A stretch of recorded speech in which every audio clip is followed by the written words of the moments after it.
malam kami dihubungi dari kedua teman kita. Hari ini kita sama-sama tahu ada satu kegiatan yang saya kasih judul penting ya. Kita jam 9 malam lalu saya naikkan di grup saya. Di berita ini kita baru sama-sama tahu malam, tapi bahwa rencana ini sudah sejak awal. Teman-teman, kita ada judul depan ini pendidikan guru penggerak, dan artikel yang saya baca bahwa kita semua di lembaga pendidikan manapun sedang disetting untuk ke sana. Jadi ini dunia kita. Jadi suka atau tidak suka itu kita akan berada di sana. Lalu artikel yang saya baca dia kata guru penggerak sebenarnya ujung tombak transformasi pendidikan. Kita ketahui transformasi adalah pindah dari titik A ke titik B. Pak Santos dan Ibu Berin sudah sedang meninggalkan zona A mereka menuju ke B. Di mana dalam jalan dari A ke B ada formasi, ada pembentuk di sana. Setelah saja mungkin ini kita punya dunia, mungkin kemarin terlambat 5 menit, sekarang transformasi. Sehingga ada indikator yang jelas bahwa kemarin saya di A, hari ini saya di B. Kemudian dari situ ada tujuan dari guru penggerak. Ada di artikel dunia kita ada 6 indikator pokok yang harus kita tahu bersama. Di sana ada beriman, ada kreativitas, ada kebinekaan, ada nalar kritis, ada mandiri, ada gotong royong. Ini potensi-potensi ini harus didiagnosa lalu menjadi milik kita. Menjadi milik kita. Jadi Bapak Ibu guru kita sudah sarjana semua, setelah kadang-kadang kreativitas. Pak Sanchez dan Ibu Feni sudah mungkin dari kita semua sedang mengajarkan kita untuk bagaimana kemampuan untuk menentukan jalan. Kreativitas. Tadi saya diskusi dengan mereka di sekolah. Apa maksudnya? Tidak ada lagi kita sesama guru mendengar keluhan dari Bapak Ibu guru bahwa anak tadi di kelas tidak bisa. Nah itu maka kreativitas dari sekian banyak tuntutan yang dimiliki oleh guru belum ada pada kita. Maka kita begitu gampang keluar mengatakan anak belum bisa. Kurang lebih ada 36 metode pendidikan, metode mengajar. Kalau 36 tidak bisa dan kita bentuk di anak tadi, maka kita bisa menciptakan metode baru. Kita ciptakan ke 37 untuk menghadapi anak yang semua kita bilang tidak bisa tanpa sebuah diagnosa yang tepat dan benar. Lalu kita lihat di situ ada nalar kritis. Kritis setelah menentukan dana uang 10.000 dan 8.000 kembali 2.000 itu kritis sederhana. Kritis ini adalah kita mengajarkan anak, saya baca di artikel itu, saya coba sampai itu. Mengajar anak untuk berpikir opsi, berikan dia pilihan-pilihan. Dia lewat pintu tidak bisa, mungkin dia lewat jendela. Dia lewat jendela tidak bisa, dia harus lewat plafon. Dia harus punya opsi yang pasti. Dia jangan terkubur bersama mimpinya dalam kelas ini. Kita semua punya kontribusi menyebabkan dia terkubur. Kemudian yang berikut, dengan mengikuti guru penggerak, teman-teman tidak lagi susah-susah untuk mengikuti satu paket lagi untuk bisa tersertifikasi. Tidak ada PPG-an. Tidak ada PPG-an. Kita semua rindu kita tersertifikasi kok. Syarat itu dikurangi dengan mengikuti guru penggerak.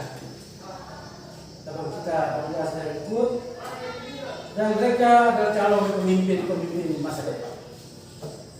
Diharapkan tujuan dari guru penggerak ada 3. Calon guru penggerak setelah lulus dia sudah punya modal yang cukup untuk menjadi kepala sekolah. Dia juga sudah punya modal yang cukup untuk menjadi pengawas. Dia juga sudah punya modal yang cukup untuk menjadi coach, pelatih, instruktur, mentor, menjadi pembicara. Kita ini kan jual suara, dapat uang. Kita tidak jual lagi.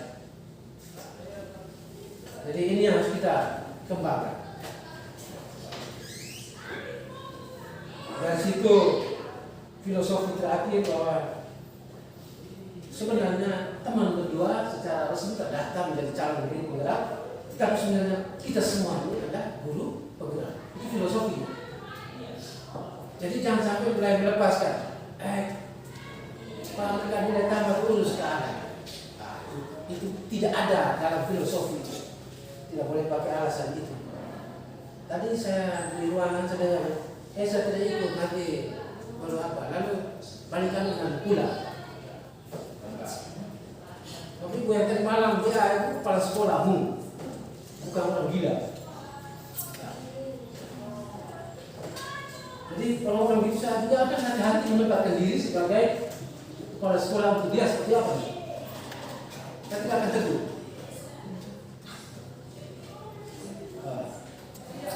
Saya minum air panas 2 kali hari ini karena saya sakit. Hanya mau supaya kita ada di sini. Kemudian itu ya, semua guru, semua kita guru penggerak. Kalau ada di sini pasti merasa ini benar ya. Tapi tidak apa-apa, karena saya tidak akan pernah membandingkan kinerja saya dengan kinerja mereka. Saya tetap pada kinerja saya. Ketika kita banding dengan orang lain, kita akan menjadi lima. Yang berikut, kita juga tidak jauh-jauh dalam pikir Jakarta, dalam pikir Panadinya, tapi guru penggerak kita mengajar kita tentang kontekstual.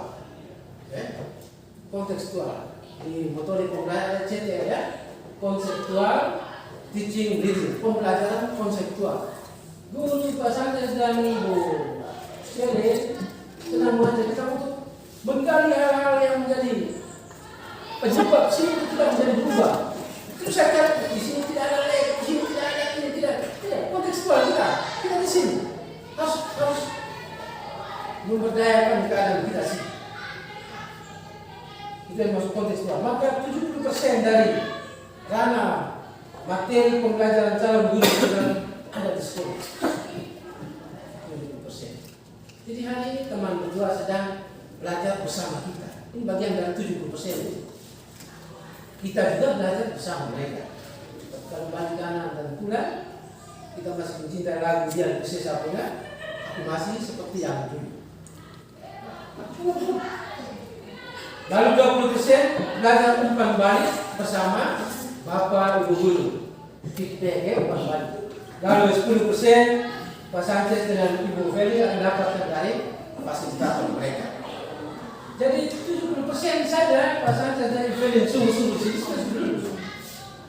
Kalau kita mau sandingkan rumus lulusan KKM yang 70, nilai 70 di sini, kita lulus.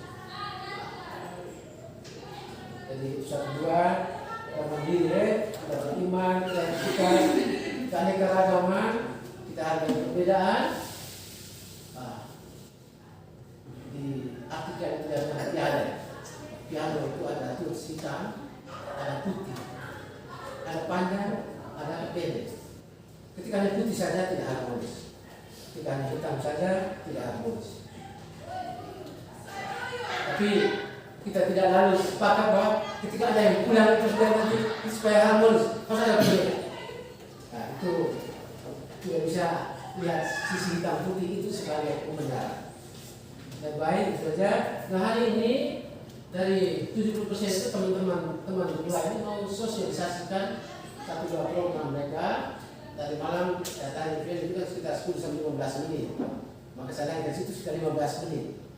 Jadi sebentar kalau lebih jangan marah mereka, kalau kurang bersyukur. Lalu kita fokus di sini. Setelah itu kita kalau makan siang ya.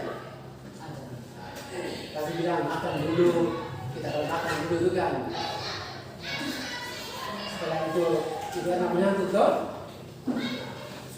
Baik, kita ini dulu. Saya minta maaf, minta waktu waktu dan memang itu program sekolah, program kita punya, sehingga saya sedikit benar untuk pakai momen ini.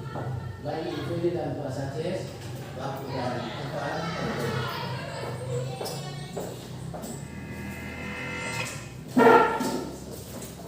Baik, Bapak, terima kasih atas kesempatan yang diberikan. Pertama-tama saya mengucapkan banyak terima kasih kepada para pimpinan selaku kepala sekolah di lembaga pendidikan ini dan juga kepada rekan-rekan guru saya karena sudah memenuhi undangan kami untuk mengikuti kegiatan sosialisasi saya bersama Pak Sanchez. Lalu pada tempat yang kedua saya juga mohon maaf kepada kita semua karena waktunya disita. Sebenarnya kita harus sudah kembali ke rumah, tetapi kan ada kegiatan ini sehingga kami minta kesediaan beberapa menit untuk kita bisa bersama-sama mendengarkan sosialisasi yang akan kami bawakan ini. Bapak Ibu guru sekalian, sebelum kita mulai dengan kegiatan, kita briefing dulu ya. Untuk itu saya undang semua untuk berdiri. Silakan. Supaya kita punya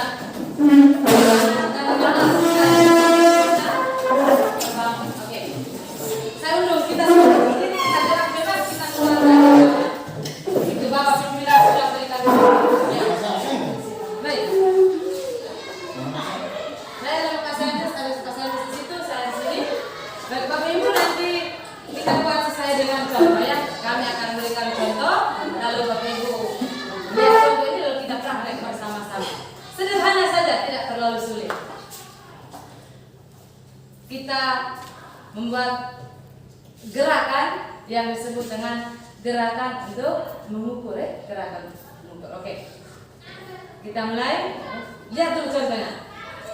Kanan kanan kanan, kiri kiri kiri, kanan kiri saya sudah tahu.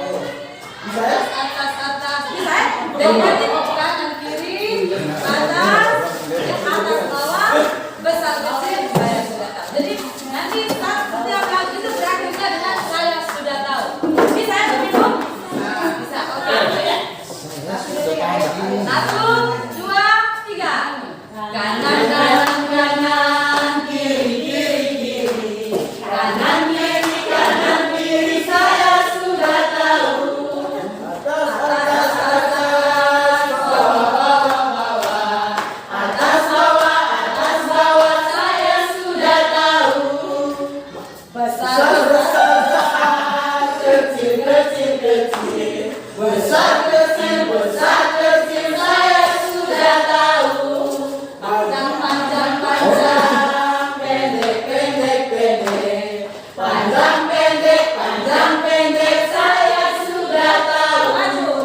Maju maju maju, mundur mundur mundur, maju mundur saya sudah tahu. Oke, terima kasih. Waktu selanjutnya saya serahkan kepada Sanchez. Di sini kita akan membawakan sosialisasi. Ada 4 paket modul di modul 1, yaitu yang pertama tentang filosofi pendidikan Ki Hajar Dewantara, yang kedua tentang nilai dan peran guru penggerak, yang ketiga tentang fungsi guru penggerak, dan yang keempat budaya positif. Nah di sini karena kami berdua guru penggerak ada di satu sekolah, maka kita kolaborasi kerjasama. Maka kami membagi Pak Sanchez pada paket modul 1 dan 2. Nanti saya akan melanjutkan di paket 3 dan 4. Oke, Pak Sanchez, waktu selanjutnya saya serahkan.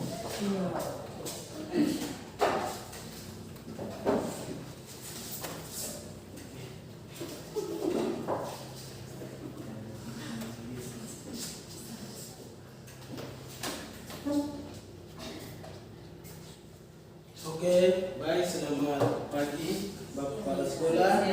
Selamat siang teman-teman guru dan selamat siang teman-teman di bagian kepegangan.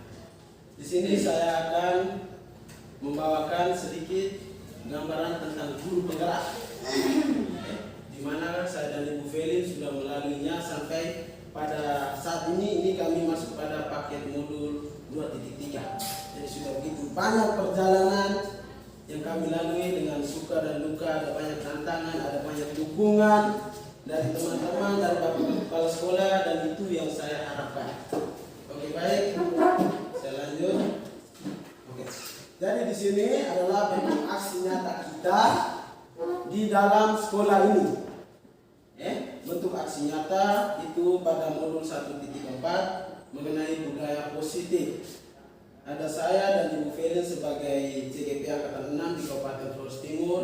Terus ada pengajar praktek yang sudah 2 kali datang ke sini.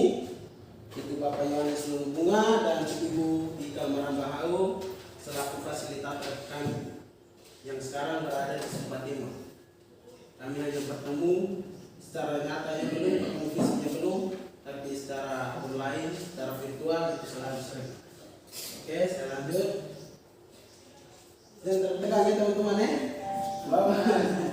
Oke. Oke, di sini itu ada 2 bentuk aksi nyata yang kami lakukan di sekolah ini dan sudah kami terapkan.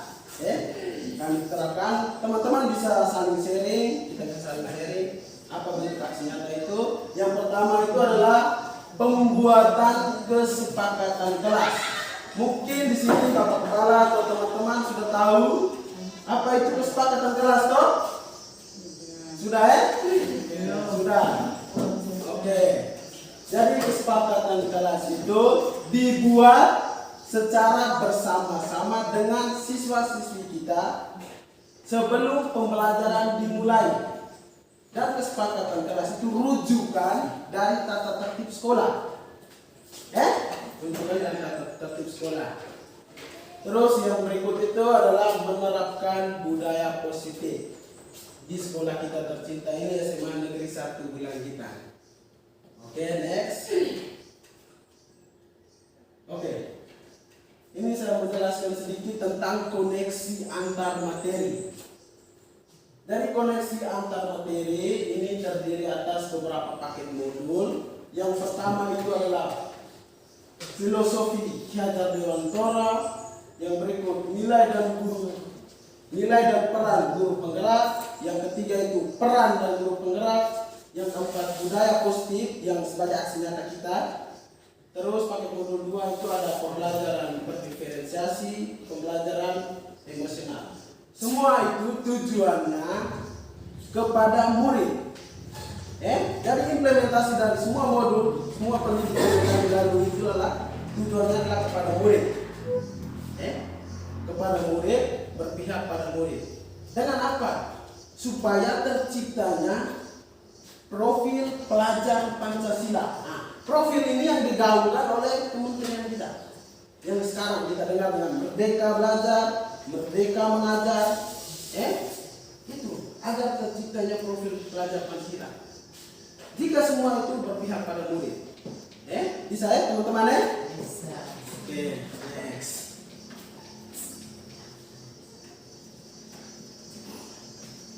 Di sini kita lihat yang pertama tentang modul 1.1 itu filosofi pendidikan Ki Hajar Dewantara.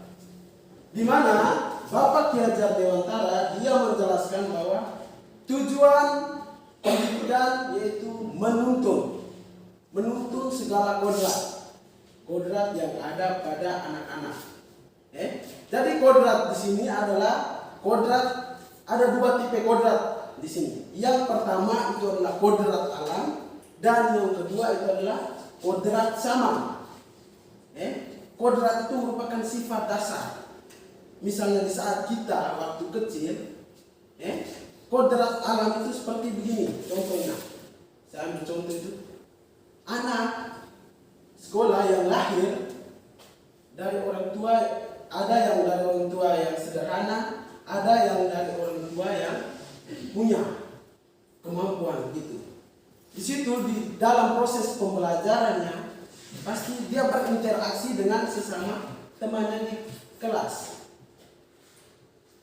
Dan itu yang membuat dia harus mencapai tujuan tersebut. Dan kodrat zaman itu misalnya di era sekarang, yaitu era globalisasi, ya, era pembelajaran menggunakan teknologi.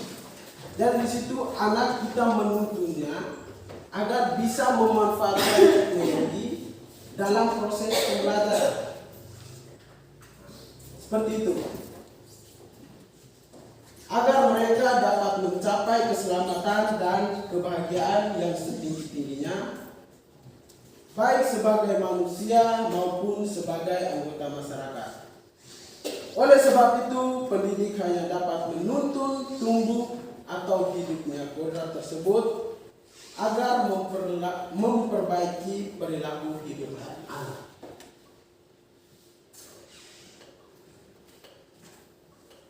Dalam menuntun perilaku dan pertumbuhan kodrat tersebut, Ki Hajar Dewantara mengibaratkan peran pendidik harus memahami bahwa dalam mendidik dan menuntun anak-anak, guru mengibaratkan dirinya sebagai petani.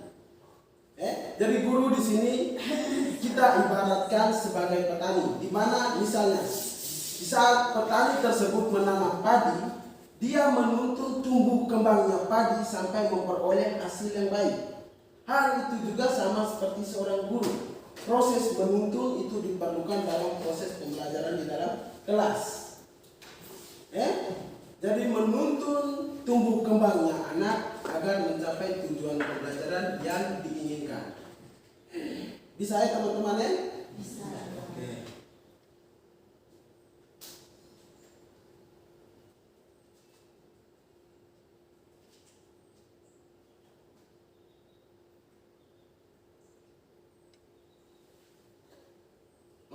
Yang berikut kita masuk pada modul 1.2 yaitu nilai dan peran guru penggerak.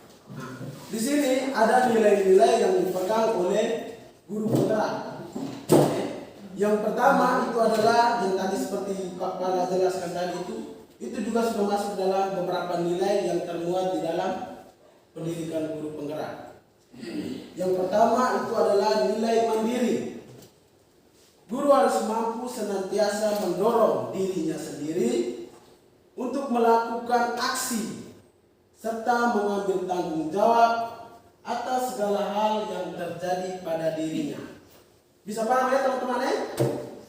Bisa tidak? Bisa. Jadi di sini guru dituntut untuk membuat dirinya itu dapat melakukan sesuatu yang siap mengambil tanggung jawab seperti apapun.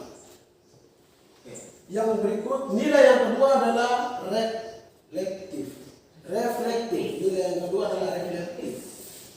Di sini, guru senantiasa mampu merefleksikan dan memaknai pengalaman yang terjadi di sekelilingnya, baik terjadi pada diri sendiri dan terjadi pada orang lain. Kadang dalam pembelajaran kita di kelas, kita lupa satu hal ini soal refleksi. Kesadaran, refleksi. Misalnya di dalam pembelajaran di kelas, setelah pada akhir pembelajaran, kita buatkan satu refleksi. Di situ anak dapat menemukan banyak hal. Seperti apa dirinya di saat pembelajaran tadi. Itu kita buat refleksi kecil. Kita mulai dari diri dan akan diterapkan di dalam kelas kita masing-masing. Yang berikut, kolaboratif. Kolaboratif ini penting untuk suatu lembaga, untuk suatu di keluarga, dimanapun itu kolaboratif itu penting. Kolaboratif atau kerjasama. Di sini guru mampu senantiasa membangun hubungan kerja yang positif terhadap seluruh pemangku kepentingan yang berada di lingkungan sekolah maupun di lingkungan luar sekolah. Jadi kolaboratif ini penting untuk kita selaku seorang guru. Di dalam lingkungan sekolah kita membangun hubungan kerjasama dengan rekan sejawat, dengan kepala sekolah, dengan para murid. Dengan kerjasama tersebut dapat terciptanya profil pelajar Pancasila itu? Kalau kita terapkan di kelas kita masing-masing. Dan di luar sekolah, pemangku kepentingan itu seperti pengawas, misalnya di sini kita kepala dinas, itu juga kita harus berkolaborasi. Terus yang ketiga adalah yang keempat, nilai dan guru penggerak yang keempat itu adalah inovasi. Guru harus mampu senantiasa memunculkan gagasan-gagasan baru dan tepat guna terkait situasi tertentu. Ini menarik. Seperti yang tadi Bapak Kepala katakan bahwa pembelajaran itu harus kontekstual, di mana kita menyesuaikan dengan keadaan lingkungan kita berada. Walaupun di dalam sekolah kita ini kita tahu tidak ada lab, kita bisa memanfaatkan alam sekitar kita sebagai lab. Terus dan tadi cerita sedikit, misalnya soal fisika, menghitung kecepatan pesawat. Sedangkan di sini tidak ada pesawat yang lewat, jadi bisa menggunakan soal seperti Pak Endo mendayung sampan dengan kecepatan seperti apa. Itu juga sebagai satu soal kontekstual, nyata seperti itu. Mengukur tingginya bangunan, menggunakan mengukur tingginya pohon kelapa, pohon tua. Seperti itu. Oke, ini inovatif, gagasan-gagasan baru yang kita gunakan sendiri. Misalnya di dalam kelas, 3 jam pembelajaran, dari awal sampai akhir hanya teacher center learning. Guru yang berbicara. Mungkin kan anak pasti suntuk, bosan, malas. Di situ kita masuk dengan metode seperti yang tadi Pak katakan bahwa ada 36 metode. Mungkin kita bisa dapat menciptakan 1 dari 36 metode tersebut sehingga menambah metode atau inovasi yang baru. Oke. Yang berikut itu berpihak pada murid. Di sini untuk berpihak pada murid itu seperti filosofi pada Ki Hajar Dewantara. Pada modul titik 1, guru selalu bergerak dengan mengutamakan kepentingan dan perkembangan sebagai acuan utama. Di sini di dalam modul ini kita diajarkan untuk menghamba terhadap murid. Menghamba terhadap murid. Artinya kita selalu menuntun. Bukan kita kesana terus Rizky paham. Tidak. Kita harus menuntun proses tumbuh kembangnya murid tersebut.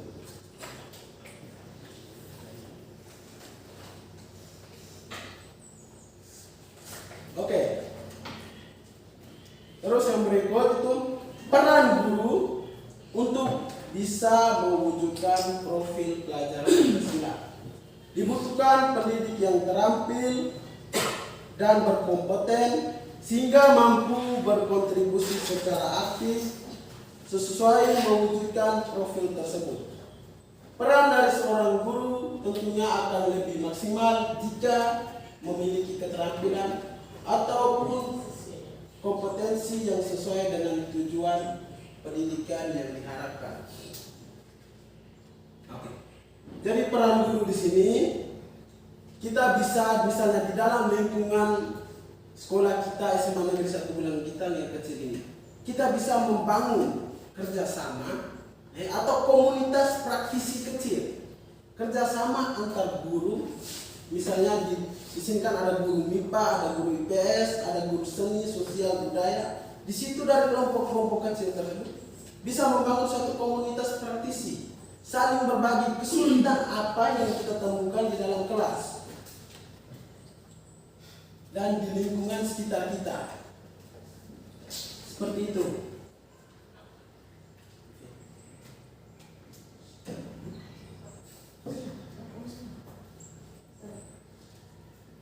Baik Bapak, itu saja saya kembalikan kepada Ben. Selanjutnya.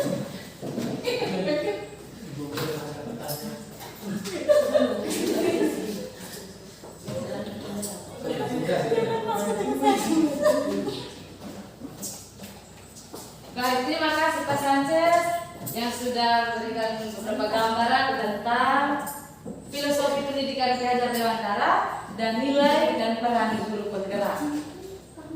Untuk itu, sebelum kita lanjut ke poin yang berikut, kita berikan tepuk tangan untuk Pak Sanchez.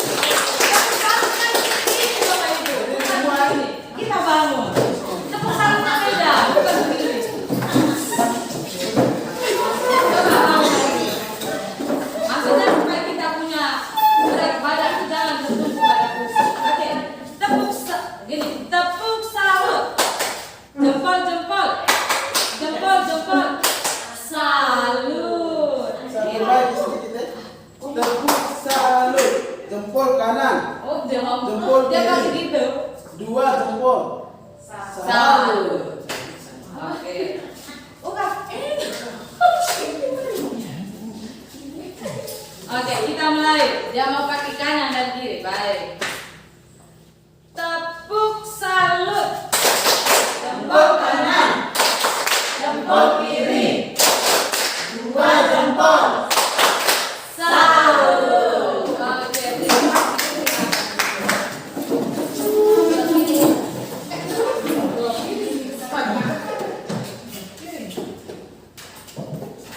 Oke, baik. Bapak Ibu yang saya hormati, Bapak pimpinan, kita sekarang masuk ke poin yang ketiga, yaitu visi guru penggerak. Baik, berkaitan dengan visi guru penggerak ini, beberapa hari kemarin itu kita sudah, Bapak pimpinan, kami beberapa guru, saya minta sejak kali lalu kami didatang oleh pengajar praktik untuk bagaimana kita membuat sebuah visi. Tetapi yang dimaksudkan di sini, Bapak Ibu sekalian, visi guru penggerak ini merupakan gambaran masa depan atau cita-cita. Visi itu merupakan sebuah impian, mimpi, dan mimpi ini yang harus kita capai. Visi ini dibuat, ya visi ini, misalnya visi kita buat sekarang, ini merupakan masa depan bagi guru, juga masa depan bagi anak-anak kita. Nah, itu visi. Nah, dalam menentukan suatu visi, guru harus memiliki sikap. Sikap itu harus ada 3, yaitu pertama, guru harus memiliki sikap tergerak. Setelah dia melihat situasi atau lingkungan atau kondisi, dia mulai tergerak. Tadi sudah digambarkan oleh Pak Santos bahwa harus mulai dari diri. Maka seorang guru harus pertama itu dia tergerak dengan melihat kondisi atau situasi. Setelah tergerak, dia mulai bergerak. Bisa paham ya, Ibu? Setelah dia tergerak, lalu dia mulai bergerak. Dan yang ketiga, setelah dia bergerak, pasti dia mengajak kita semua untuk sama-sama menggerak. Nah di sini dalam menentukan suatu visi, guru harus memiliki sikap tergerak akan sesuatu yang sedang terjadi bersama anak-anak. Lalu sikap bergerak untuk mengambil langkah yang dapat mengubah hal yang terjadi bersama anak-anak, dan juga sikap menggerakkan sesama di sekitar anak untuk memiliki komitmen untuk berubah. Mewujudkan visi merupakan mencapai impian, tetapi tidak dielakkan dalam mencapai cita-cita ini pasti kita mengalami suatu tantangan atau permasalahan. Kesulitan atau tantangan ini merupakan batu sandungan yang dilihat sebagai kekuatan atau potensi agar tergerak untuk melakukan dan tak lupa memberi apresiasi kepada anak dan juga berpikir positif. Next.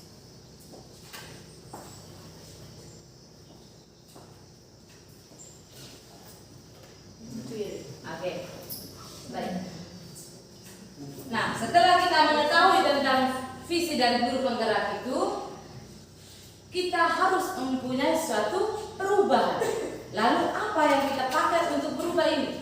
Nah, di sini ada satu istilah yang kita sebut dengan inquiry apresiatif. Ada orang singkat dengan IA. Inquiry apresiatif ini merupakan upaya perubahan positif dan terukur dan terencana karena dibuat secara sistematis. Nah, perubahan merupakan kesempatan untuk belajar.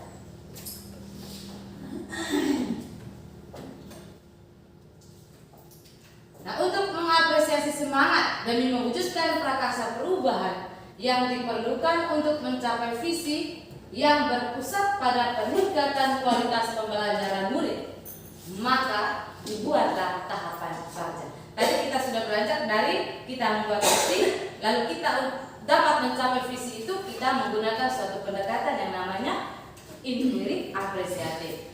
Nah, di situ kita juga menggunakan suatu kekuatan yang disebut dengan bagja. Next. Bagja ini diangkat atau dia merupakan akronim dari B. yang itu merupakan buat pertanyaan. A, itu adalah ambil pelajaran. G, gali mimpi. J, itu jabarkan rencana. Dan A adalah atur eksekusi. Buat pertanyaan, berarti kita sebagai seorang guru, ketika kita mau mencapai visi kita itu, kira-kira pertanyaan awal yang saya harus buat itu seperti apa? Ingat Bapak Ibu, kita tidak boleh membuat pertanyaan dengan melihat situasi yang kita alami, situasi yang negatif. Atau kita membuat pertanyaan yang mana pertanyaan itu akan mematikan perubahan itu. Saya ambil contoh. Kita tidak boleh membuat pertanyaan seperti ini. Mengapa sehingga lembaga pendidikan kita ini tidak tahu berubah-berubah? Manajemen pendidikan kita ini tidak pernah berubah. Itu mengapa? Tidak perlu kita menggunakan kata tanya itu atau kalimat tanya itu. Kita cukup menggunakan kalimat tanya yang mana dapat membangkitkan semangat kita untuk berubah. Saya ambil contoh. Kita melihat hal-hal yang positif yang sudah pernah kita buat. Maka pertanyaannya, hal-hal positif apakah yang sudah saya terapkan kepada siswa-siswi saya? Seperti itu. Hingga kalimat-kalimat tanya yang akan mematikan perubahan atau semangat kita untuk berubah itu diusahakan untuk jangan kita gunakan. Itu pada bagian pertama buat pertanyaan. Baik. Lalu kita menuju kepada poin yang keempat adalah budaya positif. Nah, kalau kita berbicara tentang budaya positif, saya berpikir bahwa kita semua ini tahu hal yang bersifat positif itu seperti apa. Nah, kita mulai dari latar belakang. Bapak Ki Hajar Dewantara mengatakan bahwa kita ambil sebagai contoh perbandingannya dengan hidup tumbuh-tumbuhan. Seorang petani dalam hakikatnya sama kewajibannya dengan seorang pendidik yang menanam padinya. Petani yang menanam padinya, ia hanya dapat menuntun tumbuh kembangnya padi. Ia hanya dapat memperbaiki kondisi tanah. Ia hanya dapat memelihara tanaman padi, lalu memberi pupuk dan memberi air. Dia juga akan membasmi ulat-ulat atau jamur-jamur yang mengganggu hidup tanaman padi dan lain sebagainya. Dia tidak merubah itu, tetapi dia punya tugas hanya menuntun perkembangan. Demikian juga kita sebagai seorang pendidik seperti yang sudah digambarkan oleh Pak Sanchez tadi. Dari uraian tersebut kita dapat memahami bahwa sekolah ini diibaratkan sebagai tanah tempat bercocok tanam. Sehingga guru harus mengusahakan sekolah jadi lingkungan yang menyenangkan, menjaga dan melindungi murid dari hal-hal yang tidak baik. Dengan demikian, karakter Sanchez belum? Kembali lanjut.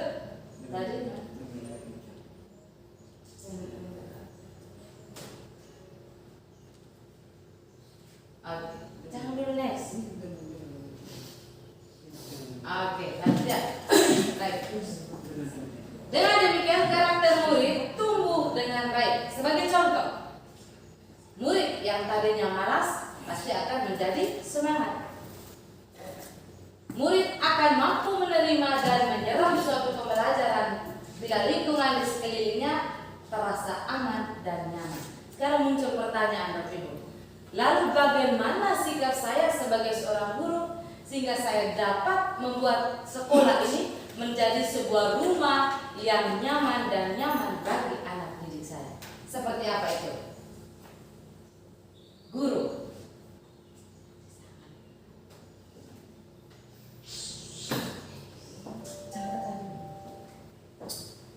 Nah, dengan demikian salah satu tanggung jawab seorang guru adalah bagaimana menciptakan suatu lingkungan yang positif yang terdiri dari bangga sekolah yang saling mendukung dan saling belajar, saling bekerja sama sehingga tercipta kebiasaan-kebiasaan yang baik.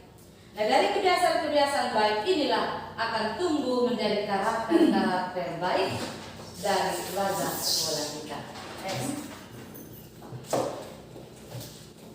Kita lanjut kepada bagian yang berikut adalah disiplin positif.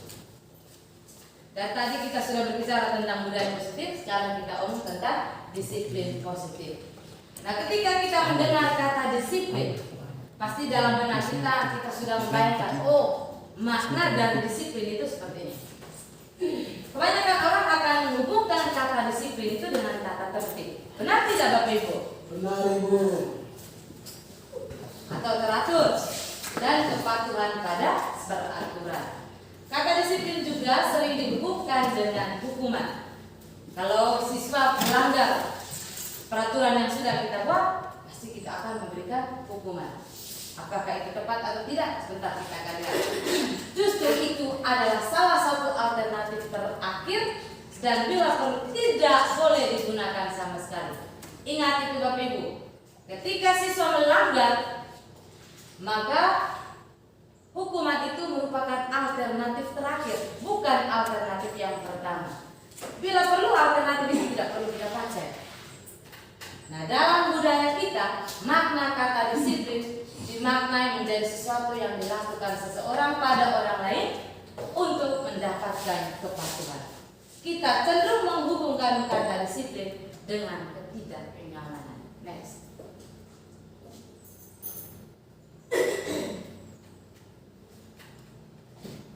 Kita kembali kepada Bapak Pendidik Ki Hajar Dewantara. Dia menyatakan bahwa di mana ada kemerdekaan, disitulah harus ada disiplin yang kuat. Sungguh pun disiplin itu bersifat self disiplin, artinya berdisiplin diri, yaitu kita sendiri yang mewajibkan kita dengan sekeras-kerasnya. Tetapi itu sama saja Bapak Ibu. Sebab jikalau kita tidak cakap melakukan self disiplin ini, wajiblah penguasa lain yang akan mendisiplinkan kita. Berarti self disiplin tadi kita tidak pakai lagi. Karena kita dari diri sendiri kita tidak bisa mendisiplinkan, maka kita membutuhkan orang lain untuk mendisiplinkan kita.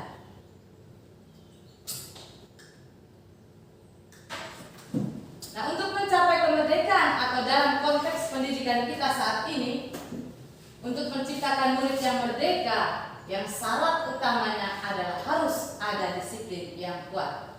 Disiplin yang dimaksud adalah disiplin diri yang tadi sudah saya singgung, disebut dengan self disiplin, yang memiliki motivasi internal, artinya motivasi yang berasal atau tumbuh dari dalam diri sendiri.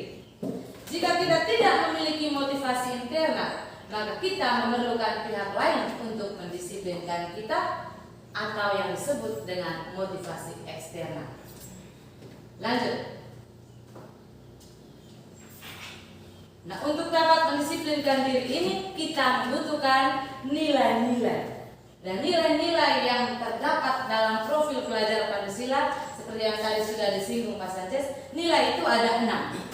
Nilai-nilai yang ada dalam profil pelajar Pancasila. Yang pertama, beriman bertakwa kepada Tuhan Yang Maha Esa dan berakhlak mulia. Itu yang pertama. Lalu yang kedua adalah mandiri. Itu sudah dijelaskan oleh Bapak Kepala tadi. Yang ketiga bernalar kritis. Yang keempat berkebinekaan global. Kelima bergotong royong. Dan keenam kreatif. Nah, penjelasannya sudah seperti yang tadi sudah digambarkan oleh Bapak Pimpinan. Kita lanjut saja Bapak Ibu ya. Ini agak sedikit banyak yang materinya. Dan untuk mendukung nilai-nilai ini, kita juga nanti kita masuk saja tidak motivasi dulu. Baik, kita lanjut dengan latar motivasi perilaku manusia. Seorang ahli yang bernama Dian Gosen dalam bukunya Restructuring School Discipline menyatakan ada 3 motivasi perilaku manusia.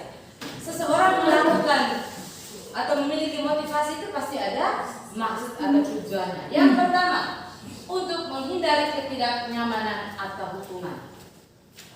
Orang membuat sesuatu itu pasti punya tujuan. Tujuan yang pertama bahwa dia menghindar dari hukuman atau ketidaknyamanan. Dan biasanya orang yang mempunyai motivasi ini akan bertanya, misalnya dia bertanya seperti ini, apa yang akan terjadi apabila saya tidak melakukannya? Dia sudah punya ancang-ancang di sini. Apa yang akan terjadi apabila saya tidak melakukannya? Sebenarnya mereka ini sedang menghindari permasalahan. Dan orang-orang seperti ini kita sebut sebagai motivasi yang bersifat eksternal. Mereka membutuhkan orang lain yang memberikan motivasi. Kita lanjut. Yang kedua, untuk mendapatkan imbalan atau penghargaan dari orang lain. Orang melakukan sesuatu selain menghindari hukuman lain, dia juga ingin untuk mendapatkan imbalan atau penghargaan. Orang dengan motivasi ini akan bertanya, misalnya, apa yang akan saya dapatkan apabila saya melakukan? Berarti dia juga membutuhkan adanya motivasi dari luar. Dia mau buat sesuatu tapi dia juga butuh ada imbalan. Orang seperti ini juga kita sebut dengan motivasi yang bersifat eksternal. Next. Yang ketiga, untuk menjadi orang yang mereka inginkan dan menghargai diri sendiri dengan nilai-nilai yang mereka percaya.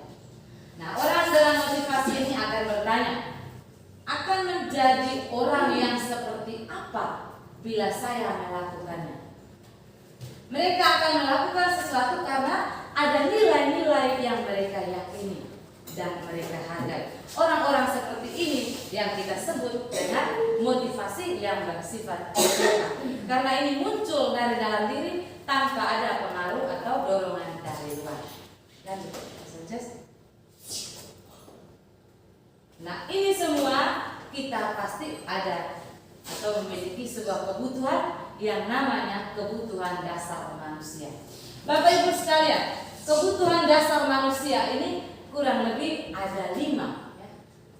Seluruh tindakan manusia memiliki tujuan tertentu dan kebutuhan dasarnya ini ada 5. Yang pertama, kebutuhan akan bertahan hidup. Seseorang itu akan bertahan hidup jika dia mempunyai 3 poin. Yang pertama, dia itu sehat. Yang kedua, dia itu mendapatkan makan. Dan juga yang ketiga, dia memiliki tempat tinggal. Itu baru dia bisa bertahan hidup. Yang kedua, kebutuhan akan kasih sayang dan rasa diterima. Nah, itu yang kita sebut dengan kebutuhan untuk diterima. Nah, untuk anak-anak yang memiliki kebutuhan dasar kasih sayang dan rasa diterima yang tinggi, biasanya ingin disukai dan diterima oleh lingkungan. Sehingga Bapak Ibu sekalian, di sekolah ini banyak sekali anak didik kita yang butuh perhatian. Kadang mereka membuat sesuatu yang mengajak kita guru, oh seharusnya kita harus perhatikan mereka ini. Mereka membuat apa, kita harus memperhatikan. Yang istilah kerennya itu kita selalu bilang apa? Mencari perhatian. Ini sebetulnya adanya kebutuhan akan rasa kasih sayang dan diterima. Kita lanjut. Kebutuhan yang ketiga adalah kebutuhan akan penguasaan. Anak-anak yang memiliki kebutuhan dasar akan penguasaan yang tinggi selalu ingin menjadi pemimpin. Mereka juga suka mengamati sebelum mencoba hal baru dan merasa kecewa bila melakukan kesalahan. Mereka juga biasanya rapi dan sistematik dan selalu ingin mencapai yang terbaik. Dan mereka ini juga ingin sekali untuk menjadi seorang pemimpin. Yang berikut, kebutuhan akan kebebasan. Anak-anak dan kebutuhan ini mereka perlu banyak bergerak. Mereka ingin bergerak bebas. Mereka ingin melakukan sesuatu tanpa adanya halangan atau hambatan dari kita para guru. Sehingga kadang kita panggil untuk berkumpul, mereka senang sekali untuk berlari ke belakang, ke hutan, atau bolos lari ke sawah. Ini sebenarnya mereka membutuhkan satu kebutuhan yang namanya ingin untuk bebas. Yang terakhir, belum Pak. Yang terakhir, kebutuhan akan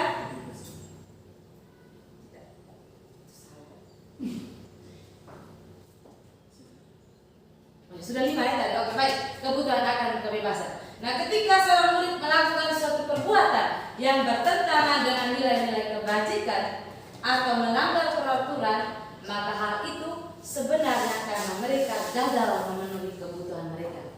Seperti tadi kebutuhan akan kebebasan, kebutuhan akan rasa diterima dan kasih sayang itu gagal. Mereka tidak temukan di rumah, maka mereka bawa ke sekolah. Mereka mau supaya kita memperhatikan mereka. Lanjut. Ini mungkin sudah hampir mau habis, tapi Ibu mohon maaf ya, ada sedikit panjang materinya. Kita lanjut dengan keyakinan kelas. Nah, untuk keyakinan kelas ini, kalau untuk siswa kami sudah terapkan di kelas. Jadi keyakinan kelas, yang tadi penjelasan awal pasangan di situ dia katakan bahwa adanya kesepakatan. Dan sedikit saya berikan gambaran bahwa pada pendidikan program guru penggerak pada angkatan pertama sampai dengan angkatan keempat itu mereka menggunakan yang namanya kesepakatan kelas. Tetapi kami yang masuk ke angkatan kelima dan keenam dan seterusnya nanti itu kita tidak lagi menggunakan kesepakatan kelas, tetapi kita menggunakan yang namanya keyakinan kelas. Lalu mengapa kita harus menggunakan kata keyakinan kelas? Kita tidak menggunakan kata peraturan kelas saja. Adakah pikiran yang terlintas di pikiran Bapak Ibu? Kata peraturan dan keyakinan. Saya coba lemparkan sedikit kepada Bapak Ibu sekalian dulu. Adakah perbedaan antara kata peraturan dengan keyakinan? Bangga. Ada tidak? Ada perbedaan. Ada perbedaan. Oke Pak, kira-kira perbedaannya seperti apa? Keyakinan dan peraturan. Keyakinan berarti meyakini sesuatu. Ya. Kalau peraturan kan sesuatu yang harus dipatuhi. Oke, bagus. Baik. Terima kasih Pak Angga. Terima kasih. Tepuk tangan dulu. Oke. Ini merupakan sebuah bentuk support Pak. Jadi kami ini diajarkan ketika siapa saja memberikan jawaban maka kita harus memberikan support. Oke, kita lanjut. Perbedaan antara peraturan dan keyakinan. Peraturan itu kan dibuat oleh sekelompok orang yang mana harus dipatuhi.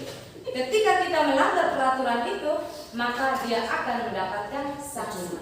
Beda dengan keyakinan, Bapak Ibu. Keyakinan ini kita mengajak siswa untuk menemukan sendiri apa yang diyakini dari dirinya sendiri.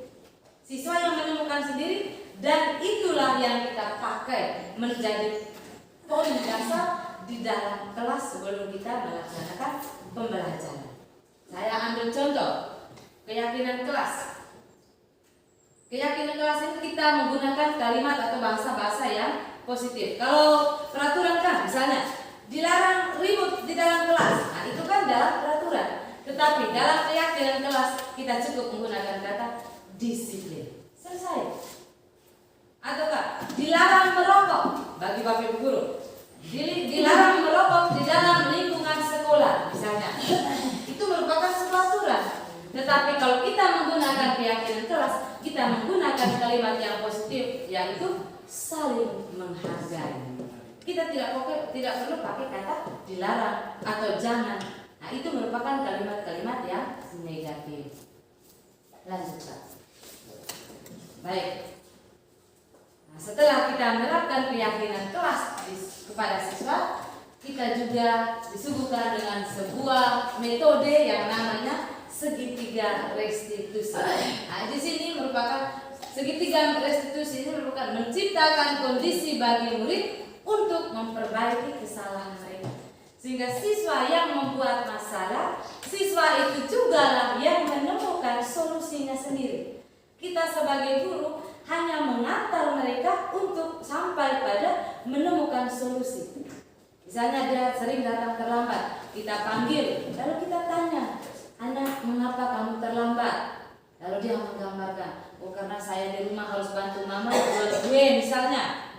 Lalu kita mulai cari lagi, kita tidak perlu menggunakan kata, oh berarti kau seharusnya begini. Tidak, kita korek lagi permasalahan, korek terus, lalu kita bisa juga menggunakan sebuah gambaran bahwa, oh ya baik anak,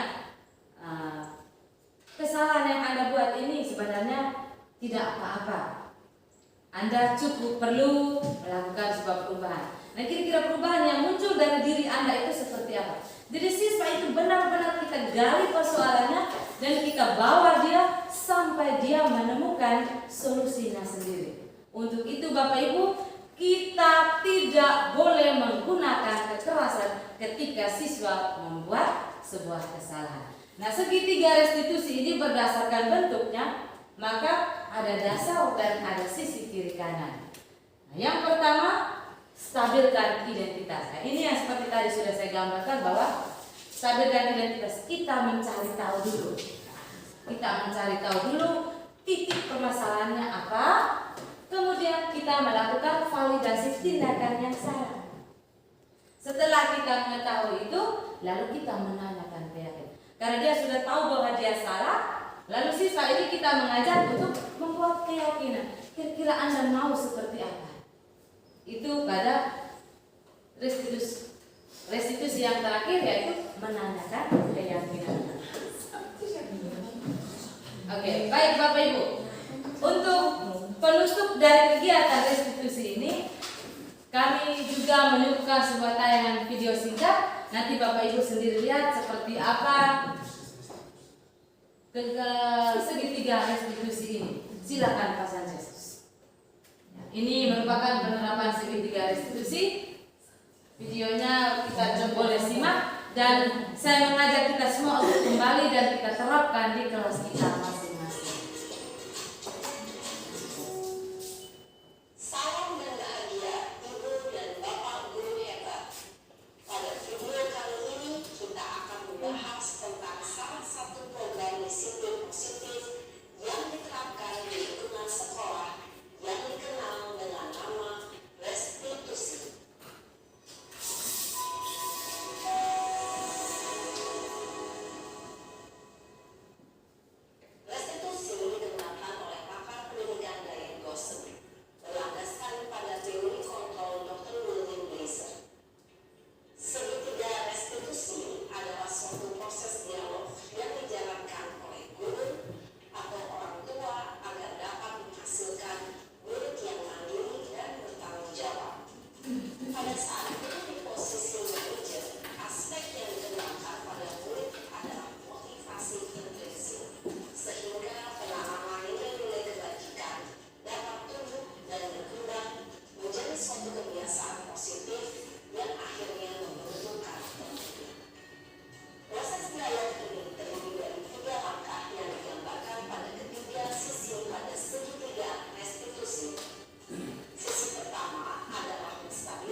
Baik.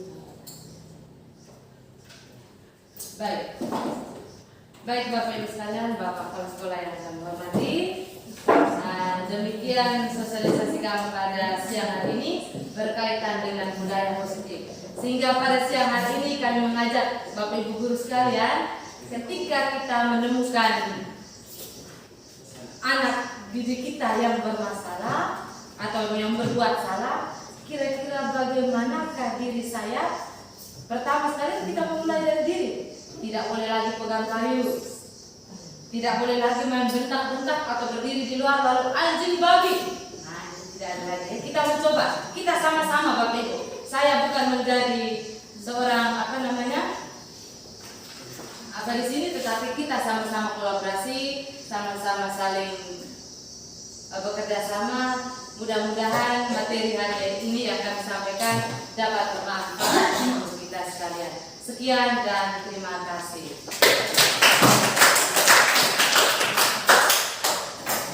Oh ya, untuk menutup kegiatan ini kita ice breaking dulu baru saya kembali ke Bapak pimpinan. Ice breaking satu kali lagi ya. Yang lain saya lihat sepertinya sudah lapar sekali. Ibu Li sudah lapar kan? Itu siswa pindah. Baik, sudah saya mengajak kita berdiri, kita buat ice breaking sekali lagi. Lalu selanjutnya saya kembali ke Bapak. Bapak Ibu kita bangun lagi. Capek ya, mohon maaf. SDG-nya seperti SDG pertama tadi ya, supaya ada gerakan. Pasal saya sebenarnya. Masih ingat tidak Bapak Ibu? Masih ingat? Masih ingat? Oh ya, lupa. Oke. Kanan ya. Kita mulai 1, 2, 3. Kanan kiri. Kanan kiri. Saya sudah tahu.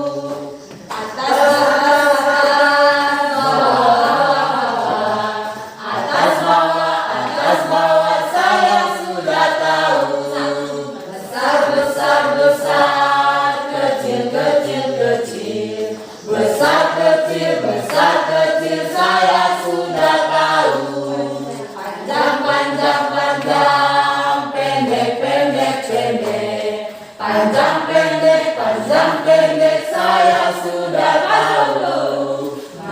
Maju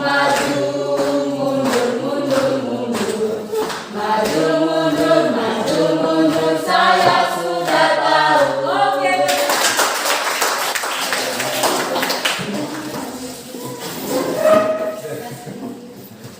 Baik, terima kasih Bu Feli dan kita sudah jam 8. Kali saya ambil satu dua kata kunci yang kita bawa pulang ke kita. Yang pertama, berbicara di depan umum itu berat. Dan hari ini kita semua diajarkan betul itu. Saya berkata inilah momen kita. Kita beri tema kita ini. Jadi gimana ya? Bukan tema selfie, rujak. Ini kita punya momen. Kita bangun ini lagi, lebih banyak lagi ini di rumah kita, di komunitas kita. Nah, ini dunia kita. Yang kedua, semua potensi itu sudah ada pada Bapak Ibu. Tidak ada yang baru tadi barangkali. Tapi mari kita optimalkan potensi-potensi kita. Yang ketiga, semua itu bisa kalau kita mau beri diri dan waktu. Beri diri dan waktu. Untuk bisa beri diri dan waktu di sini, maka yang paling pertama itu lingkungan kita, ini kita sendiri ciptakan yang menyenangkan. Lingkungan bukan halaman, itu sempit. Komunitas yang kita mau harus menyenangkan. Saya ada di ruang guru menyenangkan, saya ada di kelas benar. Itu dulu kita akan membuat rumah besar kita menjadi welcome. Hai, selamat datang, mari. Daripada kita mengutuk dia tadi malam kita desain sedang banyak alasan. Kami inilah kami, kita sedang tidak pada ranah yang baik. Jadi mari. Yang kedua, yang berikut, menarik sekali, tempatkan anak pada titik yang benar. Kita jarang mendiagnosa, tadi kami diskusi di ruangan. Dokter itu tanya, mari timbang dulu ya, berat berapa, tensi dulu ya. Kita cari tahu banyak tentang anak baru memberikan perlakuan. Sehingga obat 3x1 itu pas. Beda dengan anak yang lain setelah dokter diagnosa obatnya 3x2. Kalau dokter menemukan betul anak itu tentang anak itu, maka dia diperlakukan beda. 3x2, yang satu 3x1.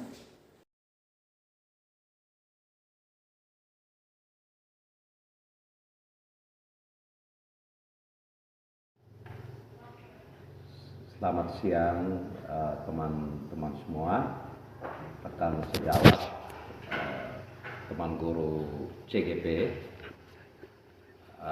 Pak Petrus Simon Muniuran dan Ibu Felicia Rojalibun. Tanggapan saya terhadap kegiatan hari ini mempresentasikan apa yang telah didapatkan oleh guru penggerak. Menurut saya semua yang disampaikan, yang diajarkan oleh guru penggerak itu sangat bagus, sangat baik, dan sangat cocok untuk diterapkan di sekolah kita saat ini. Dari kegiatan keseharian kita selama ini saya melihat Pak dan Ibu sudah memulainya, dan ada perubahan-perubahan yang telah terjadi pada peserta didik kita, mulai dari kedisiplinannya dia di luar ruang kelas, di dalam kelas, dan ada kegiatan-kegiatan lain di luar kelas yang mereka ikuti dengan semangat dan penuh kegembiraan. Saya harap kegiatan-kegiatan seperti yang dilakukan oleh Bapak berdua Bapak dan Ibu bisa ditularkan lagi kepada guru-guru lain, supaya kita sama-sama bisa bergerak memajukan sekolah SMA Negeri 1 Ulanggitan, dan bisa kita sampaikan hal-hal yang bisa kita lakukan kepada kepala sekolah yang sudah direncanakan oleh Bapak Ibu guru CGP untuk tahun-tahun selanjutnya. Mungkin kita buat dalam bentuk program-program kegiatan peserta didik seperti apa, dengan situasi yang bagaimana. Mungkin ada hal-hal lain yang bisa kita terapkan di sekolah ini untuk kemajuan sekolah ini.